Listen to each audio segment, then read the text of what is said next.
Hi friends, നമുക്കിന്നിവിടെ ഒരു egg fried rice ഉണ്ടാക്കാൻ വളരെ എളുപ്പത്തിൽ. അതിനുവേണ്ടി ഞാൻ ഒരു ചെറിയ ഓനിയനും ഒരു ഹാഫ് ക്യാരറ്റും ഒരു 5 പീസ് ബീൻസും ഒരു 2 പീസ് വെളുത്തുള്ളിയും എല്ലാം ചോപ്പ് ചെയ്ത് വെച്ചിട്ടുണ്ട് കേട്ടോ. ഇതെല്ലാം റെഡിയാക്കി വെച്ചതിന് ശേഷം നമ്മൾ ആദ്യം മുട്ടയാണ് ചിക്കി എടുക്കാൻ പോകുന്നത്. ഈ ചാനൽ കണ്ടുകൊണ്ടിരിക്കുന്ന എല്ലാവരും എന്നെ ഒന്ന് സബ്സ്ക്രൈബ് ചെയ്തും ലൈക്ക് ചെയ്തും ഒക്കെ ഒന്ന് സപ്പോർട്ട് ചെയ്യണം. നിങ്ങളുടെ സപ്പോർട്ടാണ് എനിക്ക് വേണ്ടത്. എല്ലാവരും എന്നെ ഒന്ന് സപ്പോർട്ട് ചെയ്യണേ. പിന്നെ പാനിലേക്ക് എണ്ണ ഒഴിച്ചതിന് ശേഷം നമ്മൾ ആ 3 മുട്ടയാണ് ഇട്ട് കൊടുക്കുന്നത്. അതിന് ഒരു 1/4 ടീസ്പൂൺ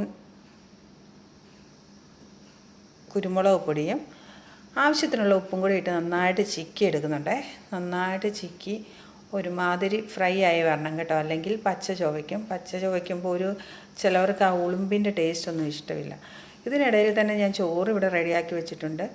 ഈ എഗ്ഗ് എല്ലാം റെഡിയാക്കി കഴിഞ്ഞപ്പോൾ അത് മാറ്റി വെച്ചതിന് ശേഷം ആദ്യം തന്നെ പാനിലേക്ക് നമ്മൾ വെളുത്തുള്ളിയാണ് ഇട്ട് കൊടുക്കുന്നത്. ചൈനീസ് വിഭവങ്ങൾക്കെല്ലാം വെളുത്തുള്ളി ആദ്യം ഇട്ട് കൊടുക്കുമ്പോൾ അതിന് നല്ലൊരു ഫ്ലേവറാണ് കേട്ടോ.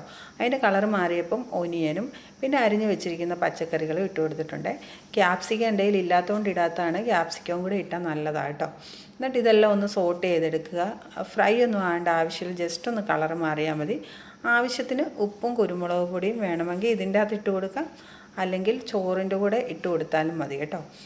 ചോറ് വേവിച്ച് വെച്ചിട്ടുണ്ട്, കുറച്ച് ഉപ്പൊക്കെ ഇട്ട് വേവിച്ച് വെച്ച ചോറാണ്. ചോറ് ഇട്ട് കൊടുത്തതിന് ശേഷം അതിലേക്ക് ഒരു 1/4 ടീസ്പൂൺ വിനാഗിരിയും ഒരു വലിയ സ്പൂൺ സോയാ സോസും കുറച്ചുകൂടെ കുരുമുളക് പൊടിയും ഒരു 1/4 ടീസ്പൂൺ മുളക് പൊടി ഇട്ട് കൊടുത്തിട്ടുണ്ട്. അതൊരു ചെറിയ കളർ കിട്ടാൻ വേണ്ടിയാണ്.